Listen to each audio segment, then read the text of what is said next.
Hi అండి, అందరూ ఎలా ఉన్నారు? ఇప్పుడు మనం ఆంధ్ర శబరిమలగా పేరుగాంచిన అయ్యప్ప స్వామి దేవాలయం పెందుర్తిలో ఉన్నాం. ఈ దేవాలయం యొక్క నిర్మాణం చాలా అద్భుతమనే చెప్పొచ్చు. ఆ నిర్మాణం చూస్తుంటే మీకు కూడా అర్థమవుతుంది కదా. ఇది 3 ఫ్లోర్స్లో నిర్మించారండి. ఇది పెందుర్తి నుంచి ఆనందపురం వెళ్ళే రోడ్డు మార్గంలో ఉంది. ఈ ఆలయం ఉదయం 6 గంటలకు తెరుచుకుంటుంది. ఉదయం 6 నుంచి మధ్యాహ్నం 12:30 గంటల వరకు తెరిచి ఉంచుతారు. మరలా సాయంత్రం 5:30 నుంచి రాత్రి 8:30 గంటలకు తెరుస్తారు.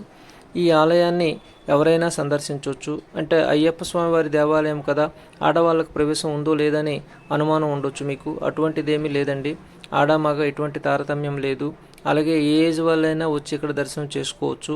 ఇక్కడ ప్రతి మకర సంక్రాంతికి జ్యోతి దర్శనం కూడా ఉంటుందట. అలాగే పదునాటంబడికి కూడా ఒక ప్రత్యేకత ఉంది. అదిగోండి, అదే 18 మెట్లు. అది ఎక్కాలంటే ఇరుముడు కంపల్సరీ. ఆ పదునాటంబడి కూడా పంచలోహాలతో తయారు చేశారట. ఇది పైనుంచి కిందకి రావడానికి మెట్లండి. అలాగే ఈ మెట్ల మార్గం గుండా మనం పైకి వెళ్తే మనకి స్వామివారి దర్శనమిస్తారు. ఇదే స్వామివారి ఆలయ ప్రాంగణం చూస్తున్నారు కదా. అదిగోండి, ఎదురుగా మనకు అక్కడ స్వామివారి దర్శనం ఇస్తున్నారు.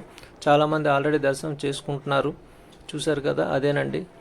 చూడండి, చాలా సువిశాలమైన ప్రదేశంలో చాలా సుందరంగా ఈ ఆలయాన్ని నిర్మించారు. చూశారు కదా ఎంత అందంగా ఉందో. చూడండి ఆ నిర్మాణ శైలి అది. అదిగోండి ఎంత సువిశాలమైన ప్రదేశం.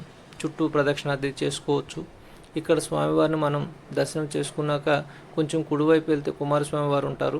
ఇదిగోండి, ఇక్కడ స్వామివారి తాలూకా ఆశీస్సులు మనం తీసుకోవచ్చు. అలాగే తీర్థప్రసాదాలు కూడా తీసుకుని ఇలా మనం కిందకు వస్తే ఇది ఫస్ట్ ఫ్లోర్ అండి. చూడండి ఇక్కడ ఆలయ ప్రాంగణం ఎలా ఉందో, ఆ స్తంభాలు అవి ఎలా ఉన్నాయి చూశారు కదా. ఇక్కడ మాలికాపురి మాత అమ్మవారు మనకు దర్శనమిస్తున్నారు. అదిగోండి చూడండి, అదిగోండి మనకి ఎదురుగా మాలికాపురి మాత అమ్మవారి దర్శనం. అలా కొంచెం ఎడమవైపు వెళ్తే దుర్గాదేవి దర్శనం ఇస్తారు.